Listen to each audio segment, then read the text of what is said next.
আসসালামু আলাইকুম। সংবাদে আপনাদের সবাইকে স্বাগত। সংবাদ শিরোনাম। শারীরিক অবস্থার কিছুটা উন্নতি হলেও এখনো নিবিড় তত্ত্বাবধানে খালেদা জিয়া। হাসপাতাল থেকে বাসায় ফিরতে সময় লাগবে জানালেন চিকিৎসক। রাজধানীর মোহাম্মদপুরে বাবাকে বাঁচাতে গিয়ে সন্ত্রাসীদের হাতে যুবক খুন। পূর্ব শত্রুতার জেরে হামলা বলছে পরিবার। আমার জামাইয়ের যখন কোপ মারছে তখন আমার পোলায় যায় এরকম ধাক্কা মারছে, ধাক্কা মারার পরে তো আমার পোলার এই জায়গায় কোপটা দিচ্ছে। নোয়া গাড়ি নাকি হাইস গাড়ি দিয়া হঠাৎ অনেক লোক আসছে, 10-12 জন দাঁত আর আন্দা নাকি কি বলে। একজনে খবর কইছে যে তোমার বাবারে মারে, ও দৌড়ে এনে গেছে। থামছেই না নারীর প্রতি সহিংসতা, হরহামেশা অনলাইনে হেনস্থা। সাইবার বুলিং আইন সম্পর্কে জানেন না অনেকেই। খুব কম সংখ্যক আছে যারা সত্যি তাদের যোগ্য বিচারটা পেয়েছে। লিঙ্গীয় বৈষম্যর কারণে যে নির্যাতন, সেটাই হচ্ছে নারী নির্যাতন। ডিবিতে সাইবার সাপোর্ট সেন্টার নামে একটা ডেডিকেটেড সেন্টার স্থাপন করা হয়েছে। চট্টগ্রাম বন্দর থেকে ভুটানে পণ্য পরিবহন আজ খালাসবে পরীক্ষামূলক চালান। ইতিবাচক বলছেন ব্যবসায়ীরা। ল্যান্ডলক কান্ট্রিগুলোকে ট্রান্সশিপমেন্ট সুবিধা দেওয়ার উদ্যোগ গ্রহণ করা হয়, তাহলে পরে বাংলাদেশ আর্থিকভাবে লাভবান হবে। ভবিষ্যতে হয়তো এটা চলমান থাকবে। সেক্ষেত্রে আমরা মনে করি যে আরও নতুন নতুন চালান এখানে আসবে এবং আমরা সেটা থেকেও লাভবান হতে পারবো। মানিকগঞ্জে বাউল শিল্পী আটকের ঘটনা ঘিরে দুপক্ষের উত্তেজনা কাটেনি এখনো। ভিডিও ফুটেজ দেখে হামলাকারীদের ধরার চেষ্টা করছে পুলিশ। কেবিনে মেডিকেল বোর্ডের নিবিড় তত্ত্বাবধানে বিএনপি চেয়ারপারসন বেগম খালেদা জিয়ার চিকিৎসা চলছে জানিয়েছেন তার ব্যক্তিগত চিকিৎসক ও দলটির স্থায়ী কমিটির সদস্য অধ্যাপক ডাক্তার AJM জাহিদ হোসেন। এর আগে নিজের সুস্থতা কামনায় দেশবাসীর কাছে দোয়া চেয়েছেন খালেদা জিয়া।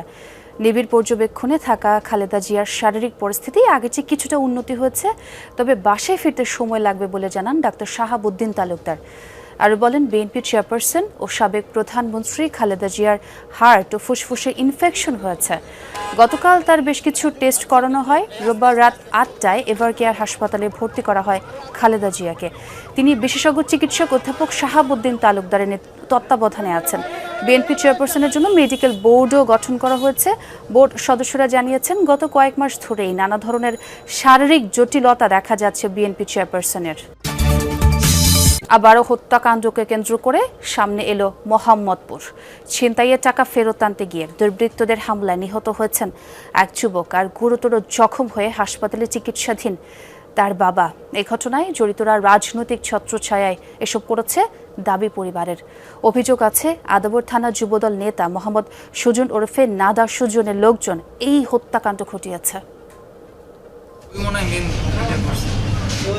সোমবার সন্ধ্যায় রাজধানীর মোহাম্মদপুরের ঢাকা উদ্যান এলাকা, উদ্যানের ডি ব্লকের 3 নম্বর সড়কের বাসার সামনে বিল্লাল হোসেন বাবু নামের এক যুবককে কুপিয়ে মারাত্মক জখম করে পালাতে দেখা যায় কয়েকজনকে। পরে শহীদ সোহরাওয়ার্দী মেডিকেল কলেজ হাসপাতালে নেওয়া হলে রাত 9টার দিকে চিকিৎসক তাকে মৃত ঘোষণা করেন।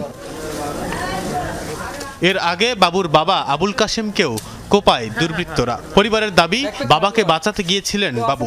দুর্বৃত্তদের বাধা দিতে গেলে বাবা ছেলে দুজনকেই কুপিয়ে ফেলে রেখে যায় তারা। আমার জামাইয়ের যখন কোপ মারছে তখন আমার পোলায় যায় এরকম ধাক্কা মারছে, ধাক্কা মারার পরে তো আমার পোলার এই জায়গায় কোপটা দিচ্ছে। নোয়া গাড়ি নাকি হাইস গাড়ি দিয়া হঠাৎ অনেক লোক আসছে, 10-12 জন দাঁত আর আন্দা নাকি কি বলে। একজনে খবর কইছে যে তোমার বাবারে মারে, ও দৌড়ে এনে গেছে। নিহতের পরিবার জানায় এই হত্যাকাণ্ড ঘটিয়েছে রাজীব, রুবেল, মোহন, সবুজ সহ 10 থেকে 15 জনের একটি সংঘবদ্ধ দল। অভিযোগ আছে আদাবর থানা যুবদলের 100 নং ওয়ার্ডের আহ্বায়ক মোহাম্মদ সুজন ওরফে নাডা সুজন এই দলটির নেতা। এই রাজীব আমার পোলারে কোপ মারছে, এই যে রাজীবে কোপ মারছে, আর এই যে রুবেল, মোহন ছিল, সুজন ছিল, সবুজ ছিল, নাডা সুজনের আন্ডারে আগো গ্যাং আছে। এটা সবুজরে দললে আর সুজনটা দললে পাইবেন। পরিবার জানায় কয়েক মাস আগে নিহত বাবুর মামার কাছ থেকে 80,000 টাকা ছিনতাই করে নিয়ে যায় সবুজ ও তার দলের লোকজন। এ ঘটনায় একটি অভিযোগও দায়ের করা হয়। তখন সেই টাকা ফেরত চাইতে গিয়েই হামলার শিকার হয় আবুল কাশেম। মামা সিএনজি চালায় আসতেছিল, তো ওনার সাথে আবার টাকা টান দিচ্ছে।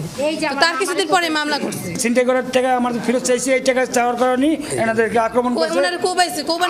মামলা নিছে, অ্যাকশন নিছে। আমি মামলা দিছি, মামলার কাগজটাও আছে। আমি দারোগা পর্যন্ত কইছি যে ভাই আপনি আসামিটি ধরেন। দারোগা আমার কয় আসামি আপনারা ধইরা দেন, আমরা আসামি চালান করুন। নারী হেনস্থা শব্দটি আজকাল খুব পরিচিত হয়ে উঠেছে। যে কোনো সময়ে আপনার চারপাশে তাকালেই পেয়ে যাবেন কোনো না কোনো ভুক্তভোগী নারীকে। যুগের সাথে বদলেছে হেনস্থার ধরনও, বদলায়নি শুধু নারীর সামাজিক অবস্থান।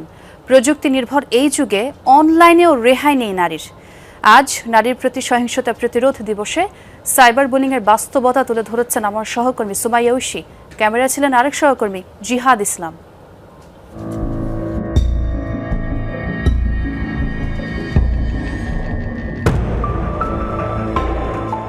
অনেক ভিড়ের মাঝেও নারী যেন একা, যেখানেই হোক তার অবস্থান অফলাইন কিংবা অনলাইন, কিছু মানুষের শিকার হতে হয় তাকে। তীক্ষ্ণ আক্রমণ আর বাক্যের বাণ ছুড়ে ঘায়েল করার চেষ্টা চলে প্রতিনিয়ত, ফলে থমকে যায় অনেক নারীর পথ চলা। নারী হেনস্থার ধরন এখন বদলেছে। সম্মুখ হয়রানির তুলনায় মুখ লুকিয়ে অনলাইনে বেড়েছে কটূক্তির প্রতিযোগিতা। পোশাক বা চেহারা নয়, শুধুমাত্র মতের অমিল হলেই অনলাইনে মিলছে ধর্ষণের মতো হুমকিও। ডাকসু নির্বাচনের সময় তেমনই এক অভিজ্ঞতার মধ্য দিয়ে গেছেন ফাহমিদা। আমি এখনও ওটা থেকে বের হতে পারিনি। আমি হয়তো ভুলে গিয়েছি কোন মানুষগুলো আমাকে অ্যাটাক করেছিল। আমার হয়তো তাদেরকে মনে নেই, কিন্তু আমার ওই এসেন্সটা আমার মধ্যে সবসময় আছে। ফাহমিদার মতো প্রতিনিয়ত অসংখ্য নারী অনলাইনে হেনস্থার শিকার হচ্ছেন। তাদের বেশিরভাগই জানেন না কিভাবে মিলবে নিস্তার। ভুটানের সাথে ট্রান্সশিপমেন্ট চুক্তি হয়েছে 2 বছর আগে। জটিলতা কাটিয়ে অবশেষে শুরু হয়েছে পরীক্ষামূলক পণ্য পরিবহনও। ভুটানের আমদানি করা পণ্যের প্রথম চালান এখন চট্টগ্রাম বন্দরে। আজ চলছে খালাস কার্যক্রম, এরপর সড়ক পথে রওনা দেবে ভুটানের উদ্দেশ্যে। এই ট্রানজিট ইতিবাচক বলছেন ব্যবসায়ীরা। স্থলবেষ্টিত দেশ ভুটানে নেই কোনো স্থলবন্দর, ফলে পণ্য আমদানি করতে হয় তৃতীয় দেশের মাধ্যমে। বাংলাদেশের বন্দর ও ভূখণ্ড ব্যবহার করে ভুটানে পণ্য নিতে দুদেশের মধ্যে ট্রানজিট ও প্রোটোকল চুক্তি স্বাক্ষর হয় 2023 সালে। প্রায় 2 বছর পর গত সেপ্টেম্বরে থাইল্যান্ড থেকে ভুটানের পণ্য চালান নিয়ে জাহাজ আসে চট্টগ্রাম বন্দরে। তবে সরকারি বিভিন্ন সংস্থার অনুমোদন জটিলতায় তা আটকে থাকে। টোল মাশুল পরিশোধ এবং শুল্কায়ন শেষে 2 মাস পর শুরু হয়েছে এসব পণ্য খালাস। পরীক্ষামূলক প্রথম চালানটিতে খাদ্যপণ্য, ফলমূল, কসমেটিক্স জাতীয় 6.5 টন পণ্য রয়েছে। থাইল্যান্ড থেকে এসব পণ্যের আমদানিকারক ভুটানের এবি ট্রেডিং। বিভিন্ন সংস্থা তো রোডস অ্যান্ড হাইওয়ে, কাস্টমস, এগুলি বন্দর সব মিলেই তাদের রেভিনিউটা ঠিক করার পরে তারপরে আমরা মুভ করছি। এর আগে তো মুভ করা যায় না, এর আগেই কন্টেনার এসে গেছে।